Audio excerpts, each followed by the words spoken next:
8 p.m. Eastern. Okay. So again, and that's going to be for your Reformation and religious wars questions. That's going to be for that. So I'm going to be fully focused here. This is actually good. Those of us here in the Crowdcast, we're going to be fully focused. That's going to be great. How to get a 5. Okay, let's go ahead and start answering that. Let's start with this one. Alexander, so good to see you tonight. And again, thank y'all for bearing with me through the technical difficulties right at first. Which also I might bring somebody in. Like it would be kind of cool also to bring some people on screen. Okay, so if you want to come on screen, or if you just want to engage your microphone, I'll take a few questions like that before this is over.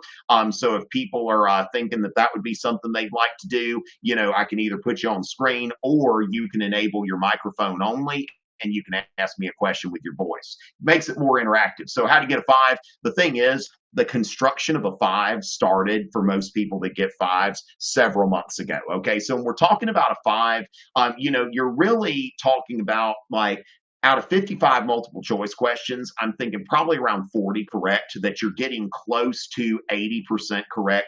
On the multiple choice, I would say that on the SAQ, you're probably getting at least 5 or 6 out of 9. And then you're probably getting like 6 out of 7 on the DBQ, 5 out of 6, maybe 4 out of 6. I mean, the thing is, it's really, you just do your best. And if you've been doing your best all year, now, another thing I always say, a lot of people are ask me every year about complex understanding. And it's like complex understanding, you either already understand how to do that, you're probably not going to learn it this week. But the nice thing is people don't get the complex understanding point. They get a 5 all the time. A 5 is the highest score you can get on an AP exam, but it doesn't mean that you did perfect on it or something like that. So how to get a 5 from this point, or to get as close to a 5 as you can, spend time doing whatever you find effective. Take practice tests, show up for live streams, make sure, read your book if that works for you. So those are things, just, do what you can and stay focused. But again, a lot of what went into a 5, those things have already kind of happened before this week typically. But who knows? Maybe somebody can do that. Now, how did women experience the Renaissance? Oh my goodness, Emily is here. Okay, I'm thinking every year you get me, Emily. I'm like, wow, somebody's really asking like they know how to ask questions for a live stream, and then it's always you coming back. Miss Lander's class is in Florida. If you're still in Florida, thank y'all so much for coming tonight. Always great to have y'all here. So every once in a while, I've got a teacher in here that just knows that. So, ladies and gentlemen, if you're wondering how to ask questions on a live stream, there you go. So, when we think about humanism, for example, one thing that's very fascinating about, a lot of times we see advances for women, but really, like the humanistic culture, becomes very, male focused, because in order to fully participate in humanistic studies, now, when we're thinking about humanism, this is one thing. I think a lot of times people oversimplify humanism to just say, oh, it's a study of ideal people or something like that. And part of it, but humanism, it's really focused on these humanistic studies, which means the study of man, and particularly the study of the classics. Now, when we're talking about the classics, we're talking about works of Greek, Roman, and biblical literature. And now what cuts women out of here? What cuts women out of here is to be a true humanistic scholar on the level of the Renaissance. You have to be someone who is well versed in the original languages, okay? And women typically, even from upper class families, it was rare that women were educated in Latin and Greek. Now, I'm going to go ahead, I'm going to share my screen, so we're going to share the screen here. And let's see, so we're going to go ahead and share this, and let's have a look here.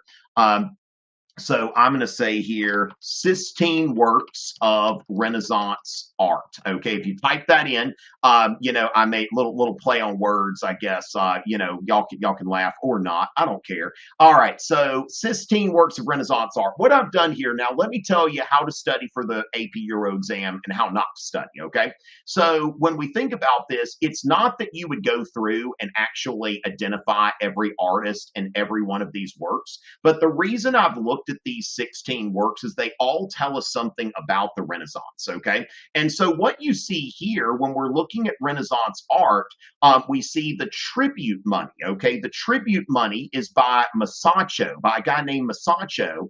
And Masaccio, was the first person to really skillfully apply linear perspective, okay? So when you look at this, he's using chiaroscuro shading. He's using depth. When we talk about linear perspective, it's the illusion of three dimensions on a two-dimensional space. Now, also, when we look at the tribute money, we see that Jesus, everybody here, you can tell that there's been study of the human body and the human proportions. Now, not quite on a Da Vinci level, quite, right? But you can see here that everything here appears lifelike, even the halos, okay? If we look back at, for example, if we go back to medieval art, if we think about like international Gothic art this is contextualizing, by the way. You won't be asked any questions about Gothic art, but this is the contextualization for Renaissance art, if you're curious. So here you can't really tell. I mean, Jesus is like all the way up a mountain over there, like, whoa, that's a big Jesus. Like, Jesus is just as big here as he is here. Okay. Now, this is what you saw in the in the late Middle Ages. There's the Annunciation. And she doesn't seem that happy to see the angel Gabriel, does she? Now, if we look at the Annunciation here, and then we look at like, Da Vinci, okay? So Da Vinci, the Annunciation, okay? If we look at Leonardo da Vinci's Annunciation, we see we see this linear perspective, this three-dimensional space. We see that, Leonardo da Vinci has done detailed studies of the human body and human proportions, as we can see on his, on his sketch of the Vitruvian Man. Okay, so when I'm looking at this Renaissance art here, we see this Vitruvian Man where Leonardo da Vinci is seeing, like, okay, what are the proportions of the arms, the legs? What does it look like here? And he's looking at the human body as a work of architecture, by the way.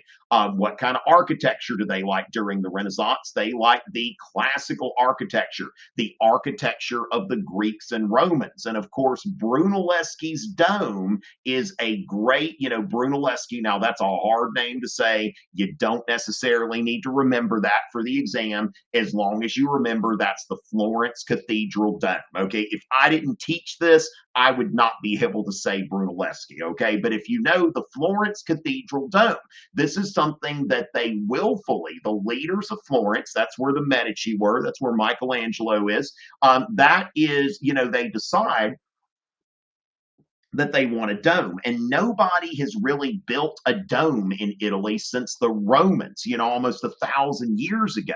And so, that's where Brunelleschi goes and looks over old Roman architecture treatises. Okay, so the thing is, this is something that can be helpful. Now, one thing that I included in here was a portrait of Erasmus, okay, the Dutch humanist scholar, the northern humanist scholar Erasmus. Now, again, if you just type in Tom Richey, Sistine Works of Renaissance Art, will be on there. Somebody can even grab this and put the link into the chat or something, but it's publicly available. And when we see Erasmus in his portrait here, we see that Erasmus is, he's got here, you see Greek, and then you see Latin over here.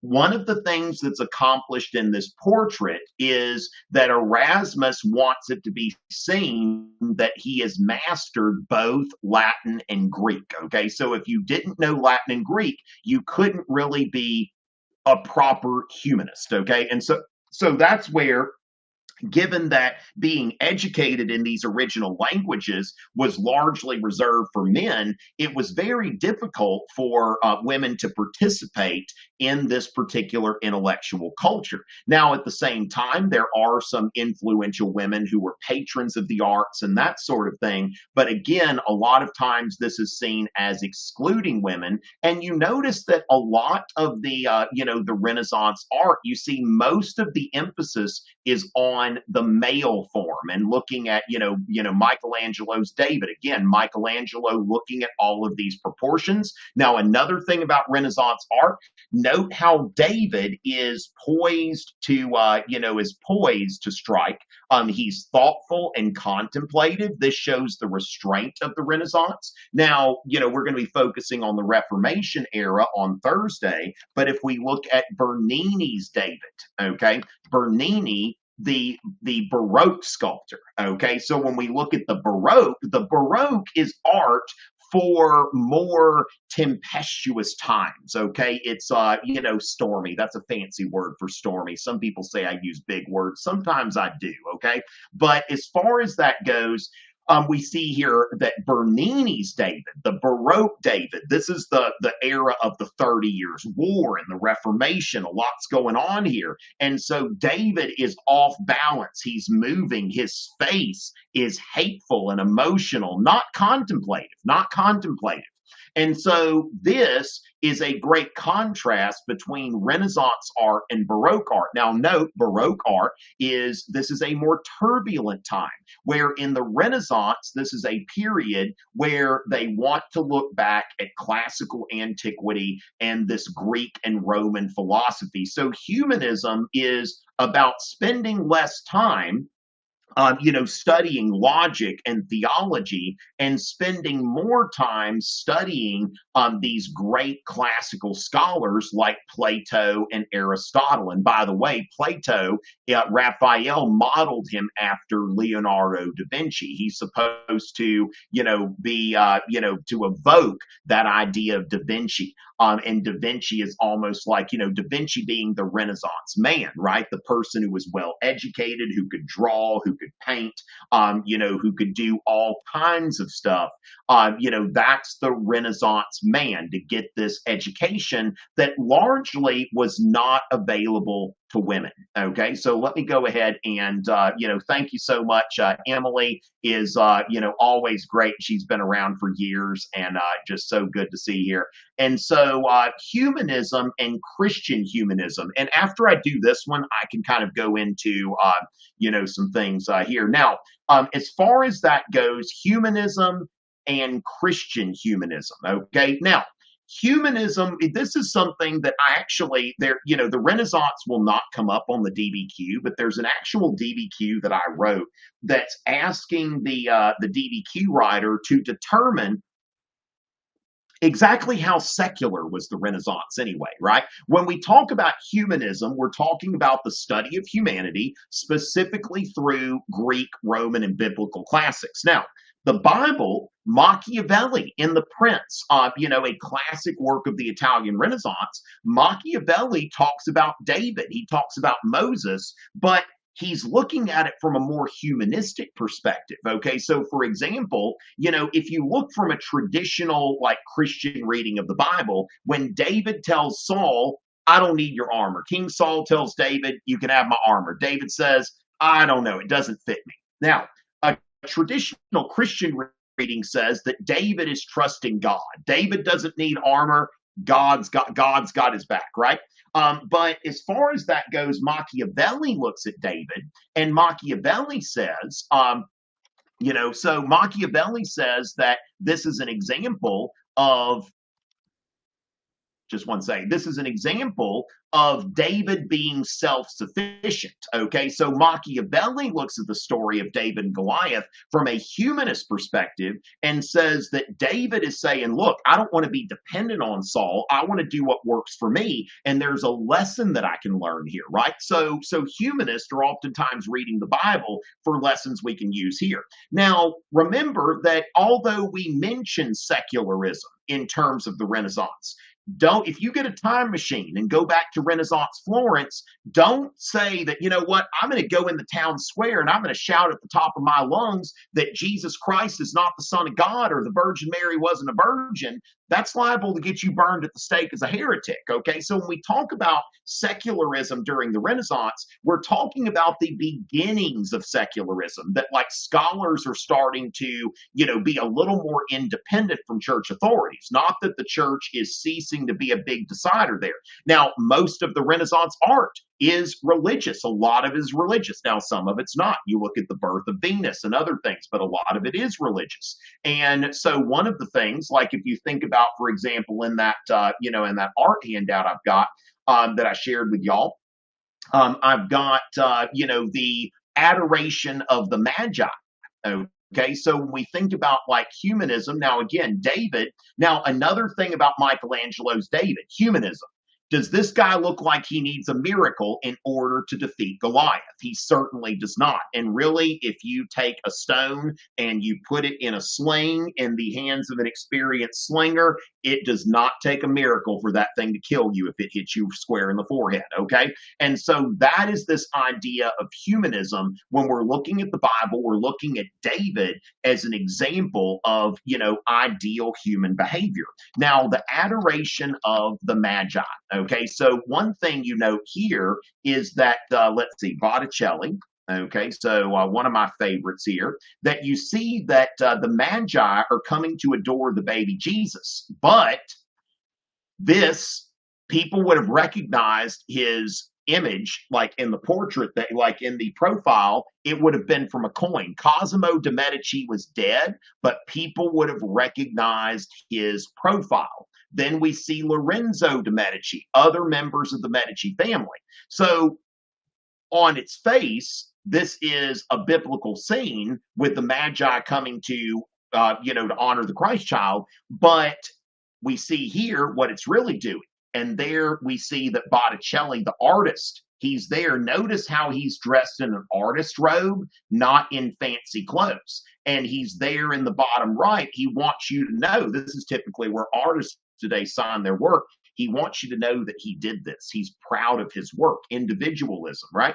And so then we look here, the Medici, they were patrons, right? So art is being used during the Renaissance to make someone who paid for it, like the Medici or the popes, to make them look good.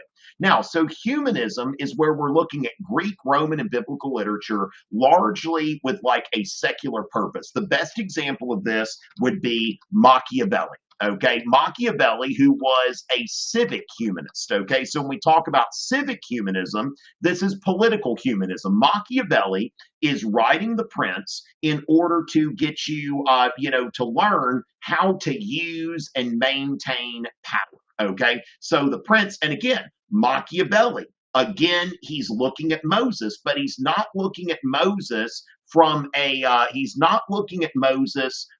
a religious viewpoint. He's looking at Moses as a political leader. What made Moses politically effective, okay? And so what we've got here with Moses is what qualities did he have where he took power from Pharaoh and he led the children of Israel out and established himself as a leader, okay? That's why he's looking. Now, when we look at Erasmus, okay, so Erasmus, the praise of folly, okay? Erasmus was a northern humanist, a Christian humanist. Now, when Erasmus is reading the Bible, Erasmus is not looking at the Torah to find out what made Moses a good leader, what made Moses able to supplant Pharaoh's authority, okay?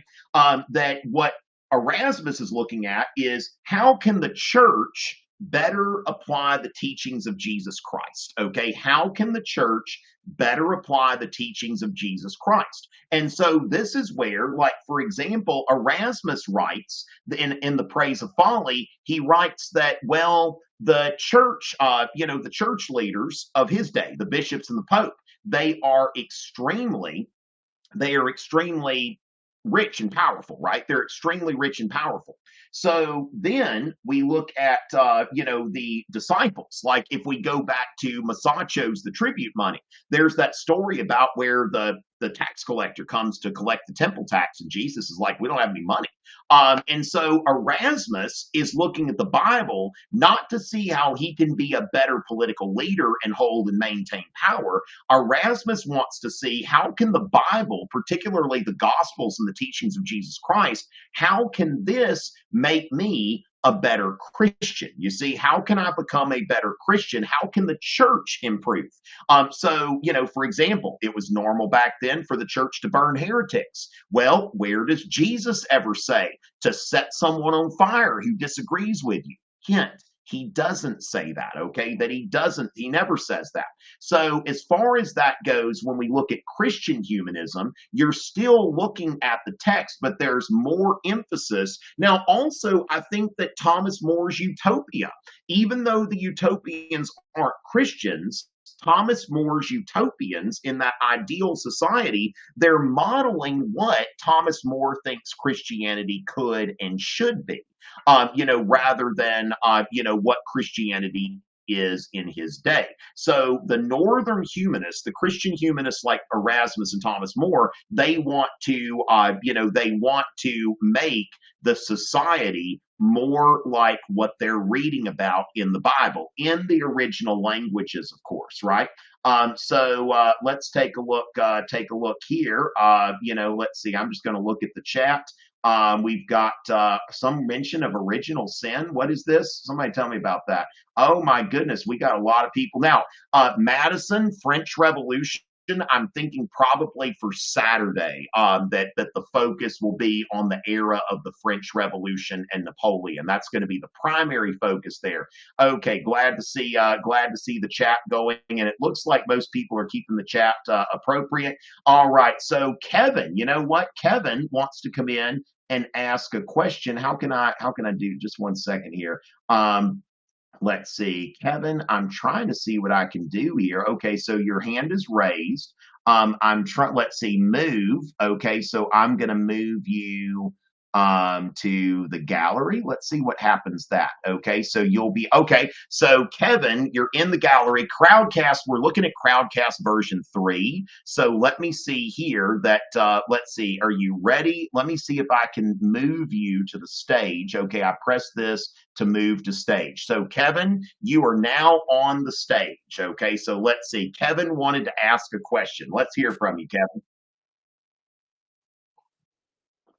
I swear he wanted to ask a question, huh? All right. So he said, may I ask a question, please, please, please? All right. So as far as that goes, let's see.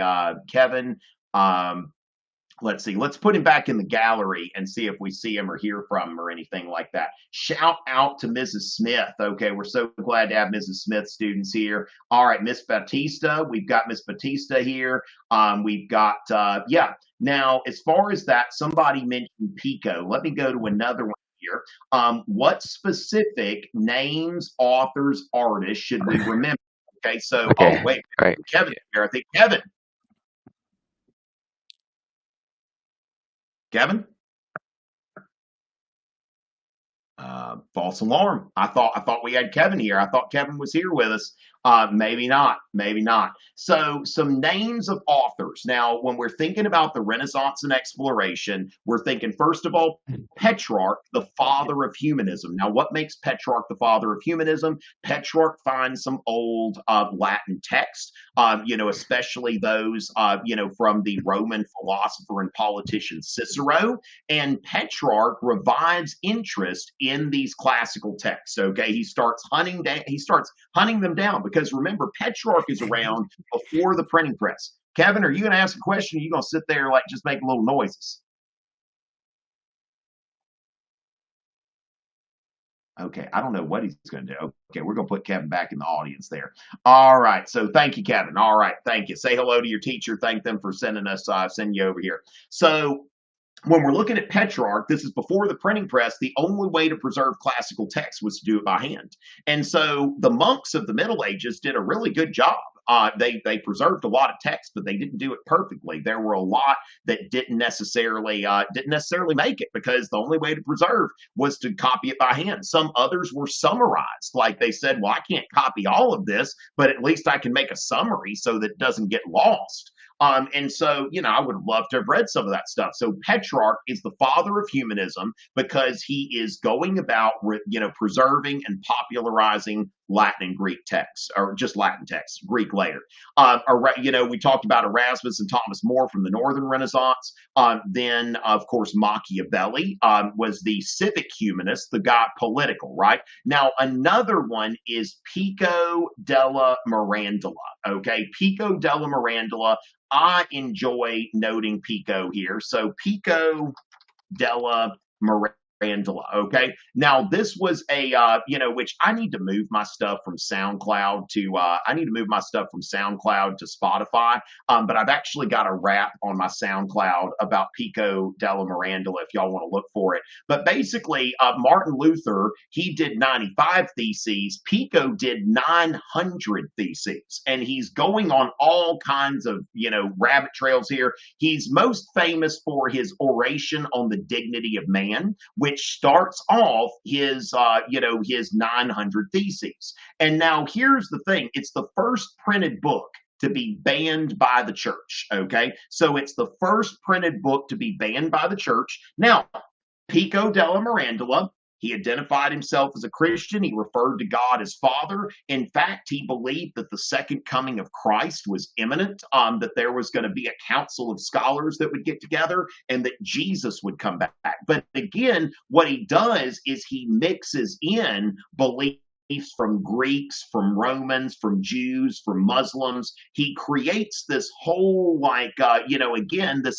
idea of, kind of combining, Christianity with Jewish mysticism. Okay. So these are some things here, anticipated some Protestant views. So what Pico's saying, he's not saying that the Catholic Church, is in error. He's not Voltaire, but he's saying that the Catholic Church, it's not the only way that we can do things. Okay, the Catholic Church is not the only way that we can do things, and so that there are a lot of ways to discover truth, and all of the religions are leading to the same place. He's kind of articulating that. Now, that's certainly not the point of view of the Catholic Church, especially not during the Renaissance. Okay, so I think now the Age of Exploration. One of my favorites is Prince Henry the Navigator, who on it wasn't actually a navigator. He wasn't a real navigator, but they call him Prince Henry the Navigator because he was a patron of sailors. The same way that the Medici family, Lorenzo de' Medici, patronized the arts, Prince Henry the Navigator was a patron of navigation. He basically made sure that, people who wanted to sail, people like Vasco da Gama, Bartholomew Diaz, but I think Prince Henry the Navigator is a great one. People like Christopher Columbus and Hernan Cortez, especially if some of y'all are seniors and you've had a push, that's something to think about there. So as far as that goes, I think that, as far as artists, pick one, right? So the main thing about that, you see how when I've got those 16 works, I would maybe learn just a few of them. Okay, Michelangelo is always a good one because you've got sculpture and you've got painting. So the main thing is for the arts, like find a couple of artists that you like and stick with that. Think those are going to be my examples, because the exam's not going to be asking you to like who painted this or who painted that. What they want to know is that you are following certain art styles and such. Okay, that there are certain art styles that you're following there. By the way, if you're on Crowdcast, I'm probably going to be doing alongside the free broadcast, I'll more than likely be doing some premium broadcasts as well. The night before the exam, I'm going to do an art review. I do a big art review the night before the exam. So y'all will get an email about that when I schedule those things, and so will your teachers. So I'm going to go ahead and get that questions answered, and let's see what we've got here at the top. We still got those early ones about more of Thursday stuff. Okay, so what prompted, Jacob is asking, what prompted the Age of Exploration? Okay, so a few things. When we're thinking about contextualizing the Age of Exploration, on one side, you've got these Atlantic states that they've been out here. Now, one thing, if I look at Mediterranean trade routes, okay, so just to kind of show you this, if we look at, medieval Mediterranean trade routes, okay? Now, if you wonder, where did the Italians get all this money to make their pictures and statues of naked people. Okay, well, this is how they did it. Okay, because medieval trade routes, you have the Silk Road, right? That's not going to be on this map. Okay, the Silk Road's going out there in Asia. The Silk Road is a land route to India and China that then went to Constantinople, the capital of the Byzantine Empire.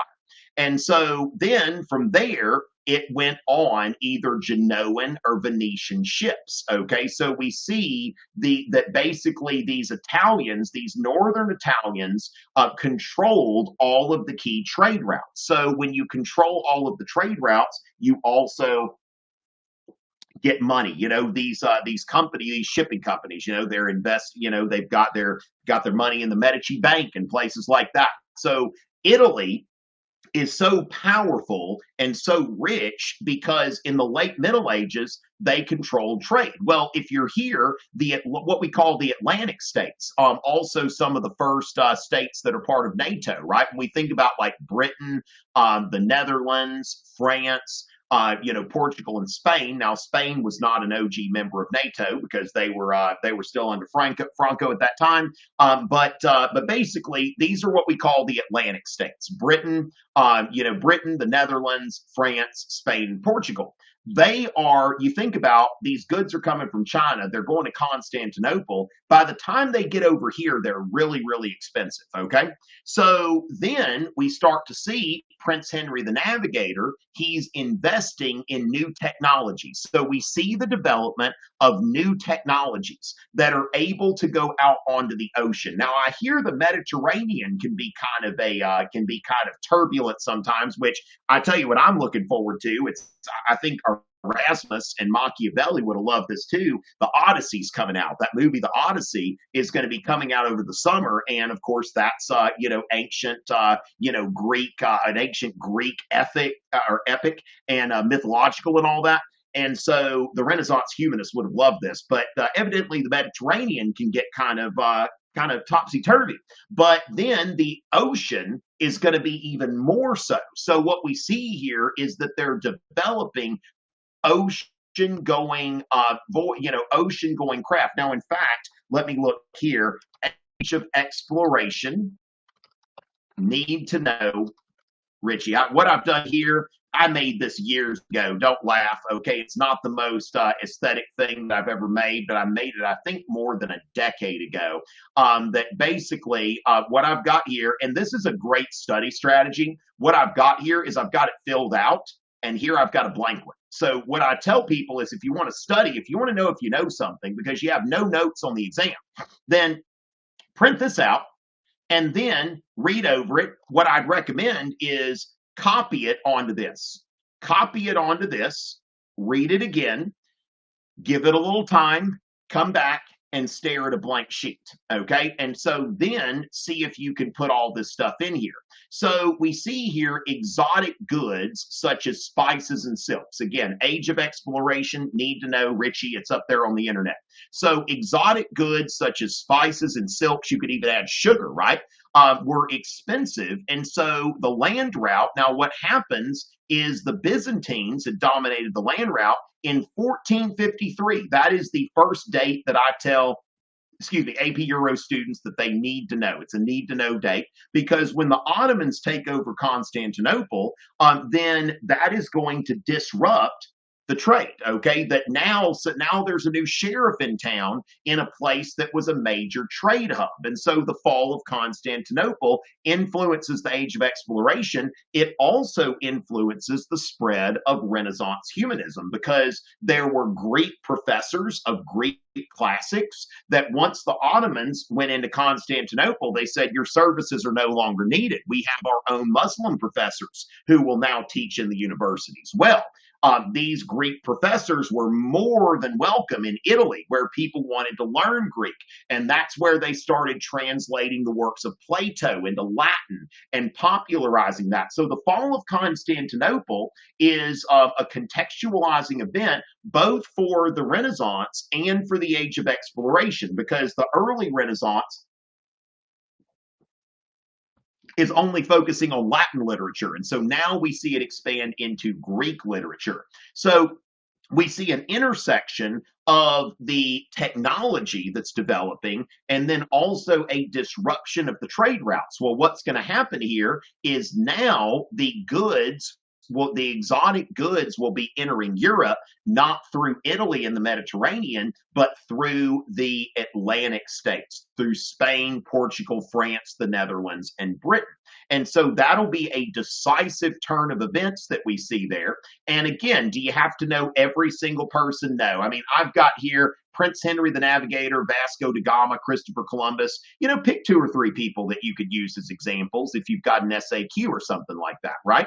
And so then what we've got, some of the technological innovations, firearms. The Caravel is the ship that they develop that can go on the ocean with no trouble.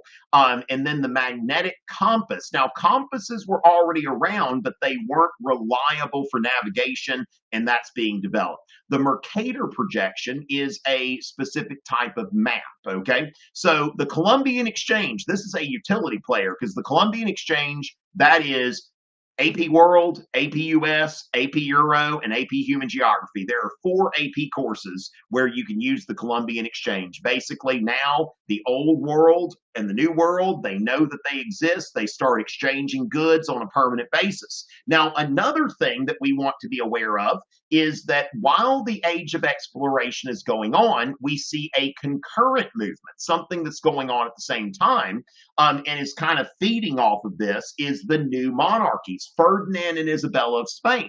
First of all, that they financed Columbus's voyage, but also they finished the Reconquista, the Christian reconquest of Spain. They conquered Granada, and then they finance Columbus, but they are expanding royal power. Now, remember the new monarchs, what they want to do here is they are expanding control typically over taxation and over religion. And we can talk about that a little more when we get into the Reformation. Okay. But again, this is an old one, but there we go. Okay. So just a little introduction to that. I'm going to go ahead and mark that one is done here. And let's see if there's anybody that I can yeah. Now I'm going to note here, Liv. I'm gonna make a little note here.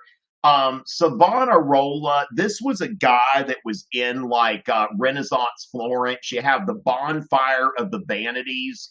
He was a church figure. I would tell you, this is where I tell you that it's not really helpful. I would not say that this is someone that's important for you to know for the exam. Like it would not be on my radar. I would say, focus on Petrarch, Machiavelli, Pico della Mirandola, Erasmus and Thomas More, and you've really got the key things there. So I would not dig quite that deep there.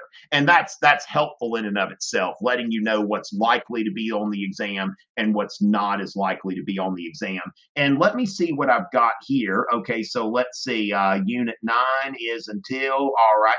Well, yeah, so Rene Descartes is in the chat, right? To an extent, really, I've never seen anything on the exam in any kind of real sense that is requiring you to know anything past like 2001 or even really like 1993 when the EU's created. I mean, it doesn't hurt, but it's one of those things that, I wouldn't feel, oh gosh, my teacher only got to like the Cold War. If your teacher got you to the Cold War, you're good. Okay. You're not going to, if you're not like Adriana is saying here, that Unit 9, mostly Cold War, EU, all that kind of stuff. If you understand the Cold War, the Eastern Bloc, the EU, the second sex, second wave feminism that comes around after that, existentialism. Also, y'all note that on the morning of the exam, I will be broadcasting at 9 a.m. Eastern. Okay, I haven't put that into the whole thing yet,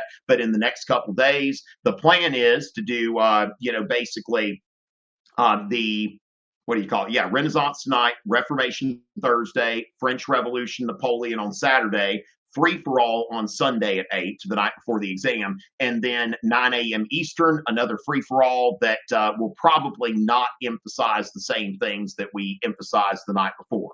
So as far as that goes, just note there. Yeah, Morgan, I'm glad Morgan got in here. Okay, let's go ahead and see in the Q&A. Is there anybody that, let's see. So Raya, let me see what I can do here. Okay, so we're going to put you said you have a question. We're going to move you to the gallery there. Okay, we're going to move you to the gallery and take a look there. Brexit is an example of Euroscepticism. John Calvin says that we're predestined to get fives. European integration, I think that it's worth noting, like the idea of Euro skepticism or EU skepticism. Basically, people who, believe that the EU, either you should leave the EU, like Brexit, or that the EU's power should be taken back. All right, so it looks like people that are asking to come in, they're saying they have a question, and I put them in here, and I don't hear from them. Okay, Layla, let's see. I'm gonna try. I'm really trying. Okay, so let's move you to the gallery here. And I'm not able to necessarily. Okay, hands, right? Raising hands. Okay, so let me see what I've got here. Oh my goodness, it looks like Brian Smith has entered the chat. Oh my goodness, that guy. I hadn't talked to him in years. Wow. Yeah. So the active supremacy AD, that's going to be Thursday. Okay. Wow. It is so good to see Brian Smith pop in. So ladies and gentlemen, there's an issue with the gallery. Y'all saying there's an issue with the gallery? Let's see here. What happens if I put you on the stage? Let's see what happens if I put people on the stage and I unmute the user. Let's see what happens here. Okay, so I'm going to say here, I'm going to unmute. Okay, let's see. I've got a few people on the, so Yash has okay, we got somebody here. Okay, so Yash actually has a good question. So we'll see. Is this going to be a good question, Layla? Oh, are we mute? Oh, are you able to unmute? Or do I have to do? Okay, it looks like you can do that. Let's see. But it's muting you back. Is that what's happening here? I'll figure this out. Again, we're kind of piloting tonight. It's a dry run. Hopefully, as we get closer to the exam, we're going to see less of that. But I don't know exactly what's going on. Oh, I can hear you now. Excellent. What did you do? Yep. I had a question about the Council of Trent, like just kind of like what the Council of Trent was and like important thinkers that were involved with it. Thursday. Come back Thursday. We're going to do the Council of Trent on Reformation on Thursday. So hold that thought. I'm going to be on Thursday at 8. We're going to be focusing on the Reformation. Okay. But just quickly, affirmation of Catholic doctrine, reformation of church practice. Okay, I've got a lecture on my YouTube channel. It's some years old, but I go into it. But the Council of Trent, basically, there's nothing wrong with Catholic doctrine. The Protestants are wrong with everything they believe that is different from Catholic beliefs. But when it comes to corrupt practices like the sale of indulgences, we can stop that. Okay, we can stop doing that. Need to make sure the priests are educated and stuff like that. So if it's a practice, if it's a thing with church practices, there you go. All right, so y'all are figuring out how to get in this thing. Awesome. Thank you, Layla. And Yash says that he's got a good question. Okay, let's see. We're about to have a good question, people. Let's hear it. Yes. Okay. So, what was the actual difference between the Italian humanism and Northern humanism, and how does the test? How long have you been here? I just got in. He said he had a good question. I've already talked about it. There's going to be an archive. Like you will be able to, and anybody here, if you have to leave early, you can't make it on time. A little bit after the broadcast, there will be an archive. Already gone into that, but I will admit it was a good question. It's so good, I already answered it. Okay, so you tell your teacher hello for me, and best of luck to you and your classmates. All right. Yes. Thank you so much. All right, man. Glad to help. All right, and so I think Rhea, I don't think we're going to be hearing from Rhea necessarily. Let me see. He's sold. I think. Oh, come on now! Don't say that. I just learned what that meant today. No, I think you did a great job. So with that, Oh my goodness. Now, one thing, oh gosh, this I actually just learned about the Italian brain rot, which is not on the exam, by the way. But the what tongue sahur, let's see, I'm trying to start answer. Okay, there we go. So I've been asked a question about the Italian brain rot. And yeah, I don't know if I have thoughts. Now, one thing I was thinking about, it looks like as far as for AP Euro, it kind of combines, okay, it kind of combines elements of Dadaism and surrealism. Okay, so like when we're looking at this, let's see. So let me find the article here. So look at, if you look at like Salvador Dali, for example, and say, the guy with like the melted clocks and all that, so this here, it's like this nonsense art. We're going a little journey, but I was asked I think this is an important question. A lot of people upvoted it. So let's just make a note here that when we're thinking about like Dada or Dadaism, the idea of art as nonsense. Okay, so when we get into modern art, this is I guess the tongue sahur, and it doesn't make any sense. Like we just see all of this nonsense stuff, and I guess like AI generated art, and it reminds me again if we look at like Dada, or again Dadaism. We see here that it's this idea after World War One, this idea of redefining art to where it's just like a bunch of nonsense and a commentary. Remember, World War One's kind of a turning point where people are kind of giving up on the Enlightenment, values and all of that stuff of rationality. And so we see here, this is one of the most famous here, where it's like it's a urinal that's turned on its side and autographed with a fake name. And then he calls it Fountain. And he says, look, I made an art. Okay. Now, when we look at surrealism, okay, surrealism is another form of, we see here the treachery. So it says in French, this is not a pipe. So it's a pipe, and then it says, this is not a pipe. You get it? Like it's a pipe, but it says it's not a pipe. Okay, so surrealism, again, in the aftermath of World War One, we've got all this crazy stuff. Now, surrealism incorporates some Freudian ideas about dreams. Okay, so when we look at like a surrealist expedition here, this looks like something that you might see in a dream. Okay, I was like, y'all ever seen that movie Inception? I actually watched that over the weekend. Good movie, Leonardo DiCaprio, around 2010. And so this is at the Guggenheim. The Guggenheim is New York's kind of the modern art answer to the Met. But again, just all kinds of crazy stuff. So if you're wondering, like, if you like the tongue sahur or whatever that is, then tongue sahur, like my students are trying to explain that to me, and I was like, look, what? So let's see here. I'm trying to get back in. My computer's being just a little bit slow here. I hope it doesn't. Maybe it's just all processing all of this brain rot. So let's take a look there. So again, you can actually squeeze some relevance to AP Euro out of that. Okay, so I think that we finished answering that question. It's being a little bit laggy here. But let's see. Okay, so I'm going to see.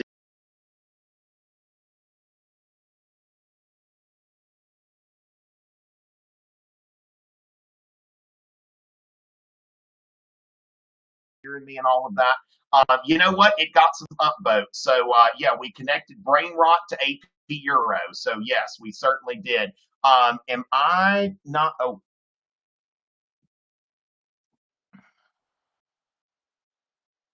okay. I'm not sure.